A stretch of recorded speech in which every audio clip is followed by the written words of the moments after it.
Hello my dear students, let's now come to your unit 3, that is agency. Now, Bacha, one thing you keep in mind, normally institute asks one question from each unit. Yes, normally they do that. Sometimes they just ask you two questions from the same unit, but otherwise one question each. So each unit is important. Please do not leave anything in option. Okay. Now, agency, see, up till now we have seen indemnity contract defined, guarantee contract defined, then bailment contract defined, pledge contract defined, but bacha, agency is not defined. The word agent is defined. Now, who is an agent? I will not tell you, we will derive this. So, let's talk about your agent. Let's say P is the principal, Princi, A is the agent, and principal told agent that you sell my goods in the market for 1 lakh. Now agent found X who is ready to buy these goods for 1 lakh. Which A will enter into a contract with X. But is A doing it for his own self? No. A is doing it on behalf of P, right? And A is doing it on behalf of P, that's right. And A is representing P in this deal. That means he is an agent. So agent is a person who enters into a contract on behalf of someone else or represents someone else in the course of dealing. He is known as an agent, and the person for whom he is doing all this, he is known as the principal. Right? Now, please tell me, even though agent has entered into a contract with X, still who will be responsible to X? Principal. So, even if agent is entering into a contract on your behalf, everywhere the principal is liable. So, I'll make one statement. Even if principal is entering into a contract through an agent, can I say it is as good as he himself is entering into a contract? Yes. So, there is a Latin term, quid fecit per alium fecit per se. That means he who acts through an agent, it is actually he himself is acting. In short, principal is gonna be liable. So, agent, person employed to do something for another or to represent another in dealings, and the person for whom it is done is the principal. Quid fecit per alium fecit per se. Now, what are the essentials? First, there has to be an agreement. It can be express, implied, but there has to be an agreement of agency. Secondly, which are consideration? Please tell me. Consideration in agency is obviously, you know, it is optional because it was an exception to no consideration, no contract. Then, principal himself should be competent. So, capacity to employ an agent, so principal should be competent. And agent also should be competent. But ma'am, we studied that minor can be an agent, right? You studied minor can be an agent, but he is not liable, right? And here they are saying agent should be competent. Let me mix both and I will interpret this as that agent should be a competent person if you want to make him liable. But if you don't want to make him liable only, then it's okay. Then it's okay. So that is your fourth essential. Coming to modes of agency, there are mainly 3 modes of agency. So, modes of agency, first one you are having is express, then you are having implied, and then you are having is ratification. Express means expressly you mention that he is your agent or you are transferring your rights. But if I am transferring my power of attorney to Mr. X, Mr. X is going to represent me in deals. Mr. X is going to enter into contract on my behalf. So basically expressly, because power of attorney cannot be done orally, I am expressly giving this that he is my agent. It's express. Or sometimes, you know, you need not mention, it is understood. For example, if I take, I am born and brought up in Mumbai, I am staying in Mumbai, but let's say I have a shop in New Delhi. Now, in New Delhi, yes, I have appointed Mr. Singh as the manager of the shop. So, in that case, Mr. Singh is going to enter into contracts on my behalf, take care of my shop, sell goods, buy goods. Whatever I was supposed to do, he is doing on my behalf. But I am not saying he is my agent. I am not saying it. It is implied that he is my agent. Even though if you technically see I am giving him salary, but still he is my implied agent. That means all the rules of agency will become applicable. Then ratification means approval. You have heard this word before also, right? Now what is this ratification I am talking about? Which we just concluded some time back that whatever agent does, principal is going to be liable for that, right? But that way then agent can do anything, any nonsense. So every agent has been given some kind of authority. Only and only if he acts within authority, then only principal is liable. If he acts beyond authority, then agent is going to be personally liable. It's like a partnership. Every partner has been given authority. If he acts within authority, firm is liable. Beyond authority, he is personally liable, right? And bacha, the rules should be same, because don't forget, partnership is also mutual agency only. Yes, every partner is a principal as well as agent. So you will find a lot of rules which are similar to it. So if he acts within authority, princi, beyond authority, agent. But bacha, if he acts beyond authority and it is ratified by the principal, then principal will be liable. Example. Principal told agent that you just sell goods for me. Agent sold the goods and customer gave him 10 lakhs. Ideally, agent should return this 10 lakh to the principal. But what agent did is, agent used this 10 lakhs and he gave this 10 lakhs as loan to Mr. X. And X promises to repay it along with 10% interest. Now, agent is acting beyond authority. But whatever interest X gave to A gave it to P and P quietly accepted it. His actions indicate that he has accepted this transaction, means he has approved this transaction. That means, bacha, the principal is gonna be liable for this. So very simply I can say, if agent is acting beyond authority, that is outside his powers, then principal is having two choices. Principal can either ratify, that is approve, or disown, that is not approve. Bacha, if the principal ratifies, the princi is liable. If he disowns, then agent is gonna be personally liable. That is your ratification. Now they have given you certain rules. Ratification can be express, implied. Ratification should be communicated. It should be within reasonable time. Only valid acts can be ratified. Then ratification should not be obtained by fraud. That is, knowledge of the principal should not be defective. Or ratification should not cause any inconvenience or harm to any third person. So all these, see, ratification here they have given, and these are the essentials. So all these essentials they have given you with the example in your textbook. I just told you all of that. It's very, very simple. Next thing, even if I don't tell you, you know this, bacha. Tell me in normal circumstances who is liable if agent does something? Obviously principal. So normal circumstances in normal course of business, the princi only is going to be liable. What about emergency? This is important from exam point of view. Emergency, again principal is liable, but bacha, 5 conditions are to be satisfied. Now which 5 conditions and what are you supposed to do? If I take example, Mansi is the principal and let's say Mr. Ajit is my agent.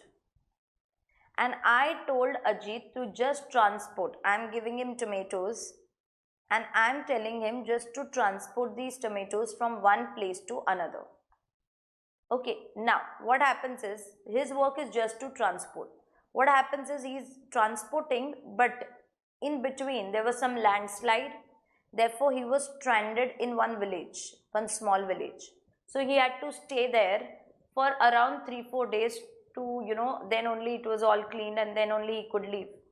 But he is like that, if I am stranded here and if I don't do anything, these tomatoes will rot. It will cause losses to my boss. So what he did is, he tried calling me. But because of this landslide, he could not communicate with me. Therefore, he used his own brain and he sold these tomatoes in the nearby village at whatever price he was getting, because tomatoes were almost on the verge of getting rot. Therefore, Ajit sold these tomatoes at half of the price. This is, by the way, your exam question. So, in this case, Mansi comes to know, can Mansi sue Ajit? Answer is no. Because Ajit is acting in emergency and good faith. See, which are 5 conditions. First, agent should not be in a position to communicate with the principal. He tried to call me, but we could not talk. Second one, there should be an actual emergency. Third one, he should act in good faith. He did not have any bad intention. Fourth one, he should have adopted most practicable course of action. Means normally whatever he would have done with his own goods, he has done that. And lastly, bacha, he has the possession of the goods. If all 5 conditions are satisfied, the principal will be liable for the acts. He can't say that he is acting beyond authority. So that is your 5 points, C, A, B, C, and you will find other 2 as well. Example is also given. But what if I tell you, bacha, he was able to call me, okay? And I told him clearly, Ajit, don't do anything, keep the tomatoes like that. Still, if he sells those tomatoes, that means now he is acting over smart, then he himself is responsible. I am not. Now, these 2 are fine. Coming to your duties and rights. Duties and rights are also very simple, bacha. It is agent's duty to do the principal's business, follow his instructions.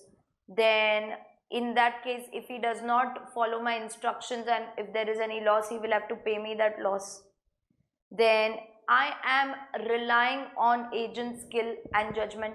Basically, if I am giving work to someone, I am relying on his intelligence and his skills.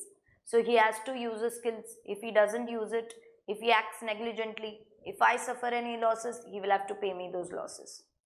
It is his duty to make proper accounts. He has to communicate everything with me. He has to pay all the sums which he received from the third party. Then, bacha, he should not deal in his own account without disclosing it to me. So, there is again an exam question, but students get confused here. So, I am taking the 6th point. If an agent is acting in his own account without obtaining the consent of the principal and informing him, the principal may repudiate, that is, cancel the transaction.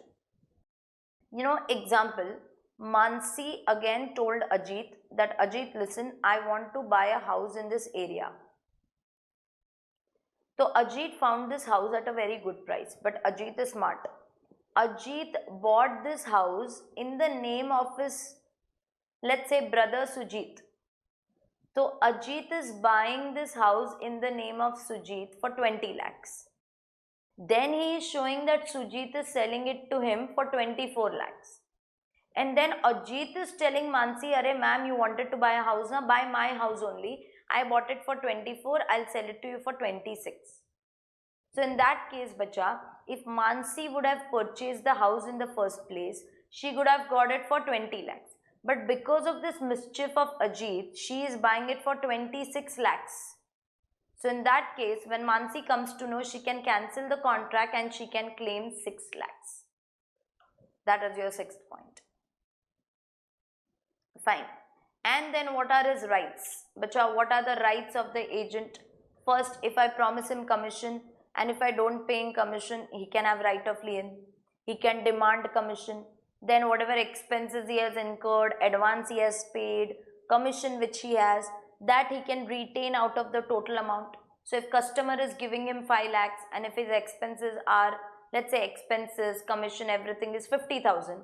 So he is going to give 4,50,000 to his principal.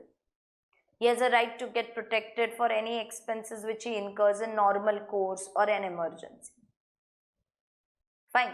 So these were your duties and rights. Now, coming to a very crucial part, liability to third parties. Bacha, who is gonna be liable to third parties? Let me write here. Liability to third parties. A lot of questions they have asked from this. Chalo, tell me, who is gonna be liable? Principal, right? So principal is liable in following cases. But you know, there are certain cases where agent is also liable. Agent is liable in following cases. First one, principal is liable when agent is acting within authority, then obviously principal is liable. Or agent is acting beyond authority and it is ratified by the principal, then principal is liable. Or where your agent is incompetent, if your agent is minor, then obviously principal is only going to be liable. Or where agent is doing some fraud, anything within authority. See, if it is within authority, still principal is liable. Or agent is acting in emergency and good faith, again principal is liable. Or it is estoppel or holding out. Now what is this estoppel or holding out? Actually he is not your agent, but because of your actions you are making people believe that he is your agent. Example, P, A, X sitting together, not knowing each other. P introduces A to X as his agent. So P tells X, this is A, my agent. A also keeps quiet and P is only introducing him. So X will obviously think that A is P's agent. With that thinking, X sells goods. But who is liable for this transaction? Principal himself. So principal himself is gonna be liable for this transaction. Seventh one, principal is also liable for any notice sent to an agent. But you remember in partnership you have done one rule. Notice to an active partner is equal to notice to the firm. If you give a notice to an active partner, the firm will be liable for that notice, right? Same point here. If a third party is giving a notice in agent's hands, that does not mean that notice is given to agent. It means the notice is given to the principal. So notice given to an agent, the principal is gonna be liable. And the eighth one which they have given you is unnamed principal. Now who on earth is unnamed principal? I will tell you once I finish my second part. Okay. Now you tell me when agent is liable. First one is very simple. He acts beyond authority and it is not ratified. Then he himself is liable. Second one, when he himself agrees with the third party that I will be liable, then okay. If you are only agreeing, then okay. Or third one, it is the custom.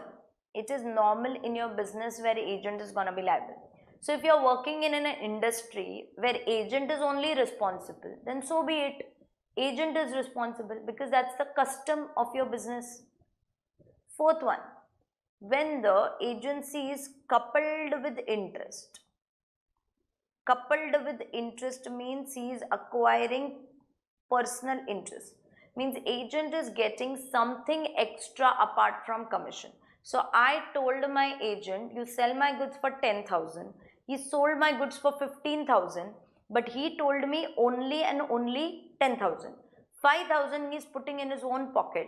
That means he has acquired personal interest. So apart from commission, he is getting something extra. He is acquiring personal interest. So then so be it, you yourself will be liable. That's your fourth one. Fifth one, when is agent liable? When he is working for a foreign principal. So bacha, if your principal is a foreigner, third party is not going to sue the foreigner. Third party is going to sue the agent. Sixth one, yes, if agent accepts a negotiable instrument without disclosing that he is an agent. Suppose here A is signing or accepting a negotiable instrument, he has to mention that he is an agent. If he doesn't mention this, then he will be personally liable. Seventh one, after this they have given you when principal cannot be sued. Maybe because principal is a foreign ambassador, foreign diplomat. So bacha, if your principal is a foreign ambassador, foreign diplomat, third party cannot sue. Then third party will be suing the agent only. That's your seventh one. Eighth one. Eighth one is undisclosed principal. Now students mix up unnamed principal and undisclosed principal. So let me first talk about undisclosed principal. Now undisclosed principal, as the name suggests, you don't disclose the principal at all. That means agent enters into a contract with an outsider as if he himself is the principal. So third party doesn't even know that he is an agent, and obviously third party doesn't even know that there is some principal. So then so be it. Then you yourself will be liable, bacha. So undisclosed principal, the agent will be liable because he does not disclose the principal at all. He does not disclose the existence of the principal at all. But it's kind of fraud because you are hiding a very important fact from the X. So in that case, the contract will become voidable at the option of Mr. X. X can either rescind or affirm the contract, his choice. Now, unnamed principal. Unnamed principal, yes, what is this? Principal not having any name? No, it's a stupid joke there. But your unnamed principal means third party knows that A is an agent. Third party knows that there is some principal. But who is that principal? That is not known. See, undisclosed principal, existence of the principal is only not known. But in unnamed principal, existence of principal is known, identity is not known. So in this particular case, bacha, if this is the case, then principal himself is liable. See, he doesn't know the name of the principal, that is his problem. He will get to know this later. But at least X knows one thing, that A is not a principal, he is an agent. So X is gonna sue the principal. So unnamed principal, the principal himself is liable. Undisclosed principal, the agent is personally liable. So if you see this here, all these sections we did,